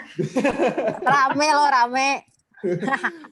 Terima kasih. Mbak Mia boleh nambah dikit. Halo Mia. Mia. Halo, assalamualaikum. Nah ini kemarin itu sempat baca kan di berita-berita kan. Sebelumnya itu kan kita tahu kalau tadi sudah dijelaskan juga kan sama Dr. Risma, kan ini kayak kurva U terbalik kan, kita ini posisinya kan belum ada di normal-normalnya, kita ini masih di kurva U paling atas tuh, maksud saya masih abnormal, agak riskan memang kalau mau jalanin itu. Contoh teman-teman negara-negara samping, negara Korea Selatan misalnya, Korea Selatan yang sudah nerapin new normal tiba-tiba balik tutup lagi gara-gara kasusnya naik gitu. Agak untuk Korea Selatan, ukuran Korea Selatan. Terus saya lihat juga negara-negara bagian lain seperti Dubai, udah buka emang karena kita nggak ada pilihan lain karena ekonomi mendesak kan. Tapi agak riskan menurut saya kalau untuk Indonesia.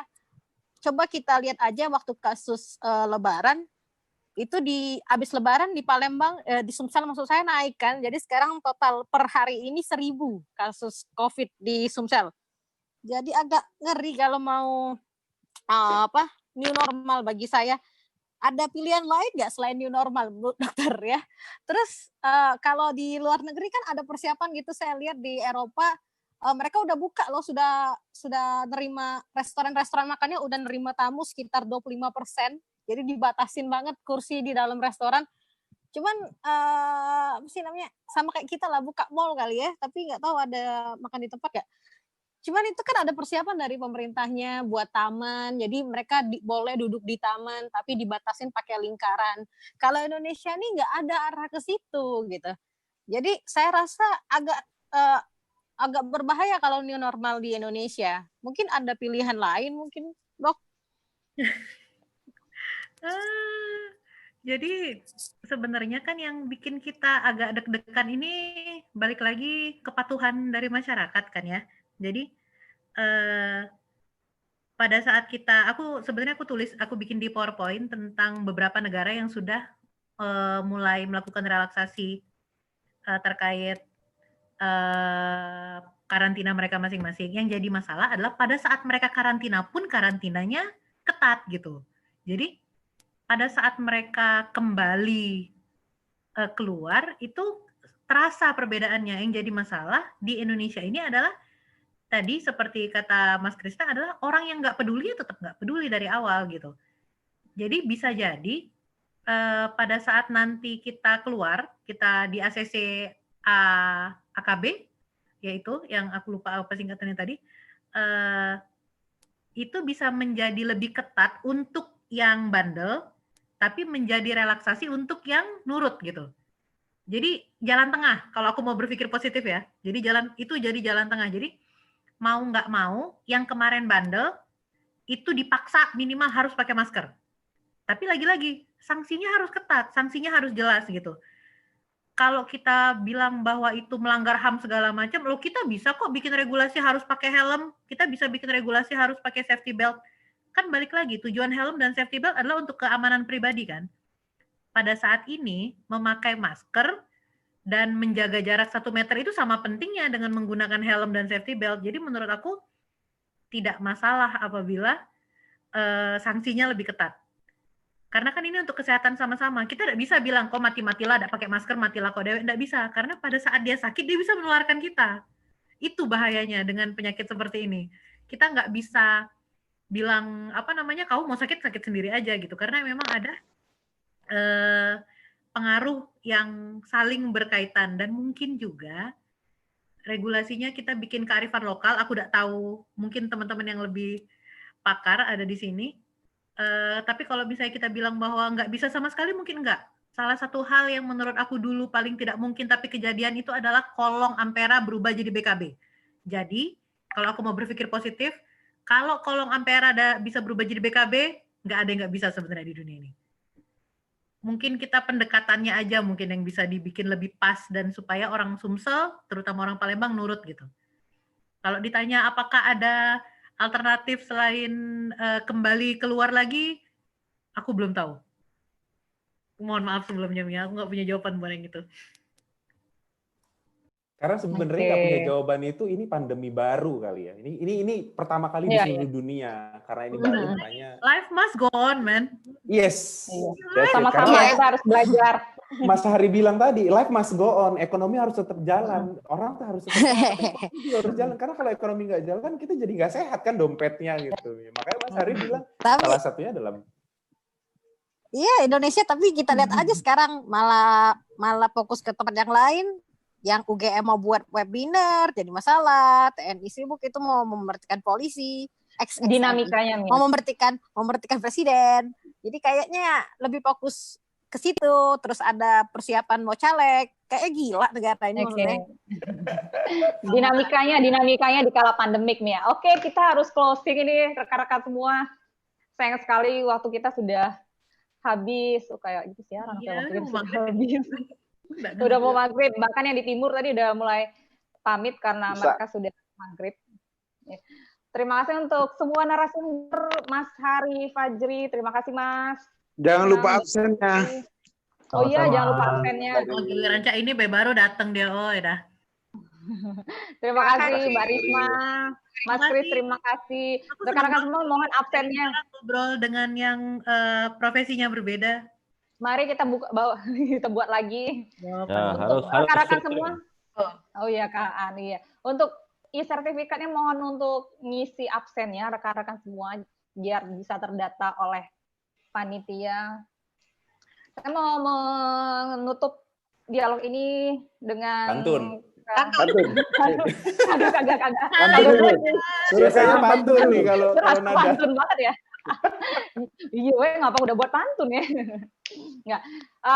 Sebuah statement aja. Ketika new normal gagal, saya sih lebih ingin mengajak teman-teman, ayo kita sama-sama untuk mensukseskan ini, untuk bisa berdampingan, ceritanya hidup berdampingan dengan ini, karena ketika new normal ini gagal, berarti yang hancur itu bukan hanya ekonomi, tetapi juga pandeminya terjadi lagi. Jadi marilah kita sama-sama mendidik diri kita, mendidik lingkungan kita, mendidik semuanya agar kita bisa menerapkan protokol kesehatan ini dengan baik dan kita bisa berdampingan dengan baik.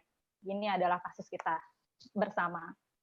Ya, terima kasih untuk semua narasumber. Terima kasih juga, mohon maaf untuk semua teman-teman yang pertanyaannya belum dibaca, pendapatnya juga belum dibaca. Nanti bertemu dengan diskusi yang lainnya. Saya mohon maaf selaku moderator. Wassalamualaikum warahmatullahi wabarakatuh. Kembali ke Mas Ferdi.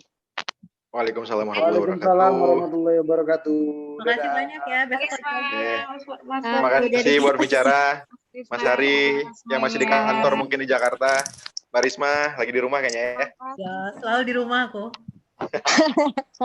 Krisna, dari Sulawesi. Thank you. Mbak Nada yang udah Sukses mengeluarkan guys. waktu di tengah kepadatan jadwalnya. Iya. Siru. Ada Bang Fidel itu, Bang Fidel dari Angkatan Oh, iya. Lagi nih.